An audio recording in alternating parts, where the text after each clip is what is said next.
তুমি কি খাও? তুমি কি খাও? বাংলা বানানে এই যে দুটো কি যে আছে, কয় রসিকার কি, কয় দীর্ঘইকার কি, এই কি নিয়েই আমরা আজকে সমস্যার সমাধান করব। ইজি পাঠশালার পক্ষ থেকে আপনাদেরকে স্বাগত জানাচ্ছি। আমি আহমেদ সোহাগ। একটু খেয়াল করুন, কয় দীর্ঘইকার কি দিয়ে যে কিটা হবে সেই কিটা হচ্ছে সর্বনাম ব্যাকরণগতভাবে, আর কয় রস্বইকার কি যে আছে এটা ব্যাকরণগতভাবে একটি অব্যয় পদ। একটু খেয়াল করবেন, প্রশ্ন করার ক্ষেত্রে এই কিটা যে আছে কয় দীর্ঘ কিটা, এটা হচ্ছে একটা WH কোশ্চেন বা তথ্য নির্ভর প্রশ্ন। অর্থাৎ এটা এমন কি যেই কিটা ব্যবহার করলে আপনাকে অবশ্যই একটা তথ্য দিতে হবে।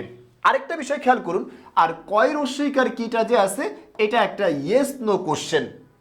অর্থাৎ এই কি দিয়ে প্রশ্ন করলে আপনাকে অবশ্যই হ্যাঁ অথবা না বলতে হবে, ইয়েস অথবা নো বলতে হবে, কেবল তথ্য বললে হবে না। তাই এটাকে আমরা বলবো হ্যাঁ বা না বোধক প্রশ্ন। আর এটাকে আমরা বলবো হচ্ছে এই কয় দীর্ঘইকার কি, এটাকে আমরা বলবো হচ্ছে তথ্য নির্ভর প্রশ্ন অথবা WH কোশ্চেন। এবার একটা বিষয় খেয়াল করুন, আমি এবার প্রশ্ন করলাম আপনাকে, তুমি কি খাও? আপনি কি উত্তর করবেন হ্যাঁ খাই? না, কারণ আপনাকে তখন তথ্য দিতে হবে।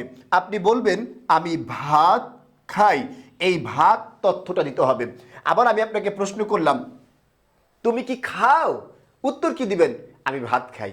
না, আপনাকে বলতে হবে হ্যাঁ আমি খাই অথবা না আমি খাই না, হয় হ্যাঁ অথবা না। অর্থাৎ এই কয় রসিকার কি দিয়ে প্রশ্ন করলে আপনাকে অবশ্যই হ্যাঁ বা না ব্যবহার করতে হবে। তাই এটাকে আমরা বলবো হচ্ছে ইয়েস নো কোশ্চেন অথবা হ্যাঁ বা না বোধক প্রশ্ন। আর এই কয় দীর্ঘিকার কি যে আছে এটা দিয়ে প্রশ্ন করলে আপনাকে অবশ্যই তথ্য বলতে হবে অথবা WH কোশ্চেন ব্যবহার করতে হবে। আশা করি বিষয়টা ক্লিয়ার হতে পেরেছেন। ইজি পাঠশালার পক্ষ থেকে আপনাদেরকে ধন্যবাদ জানিয়ে আজকের মতো এখানে শেষ করছি। আসসালামু আলাইকুম।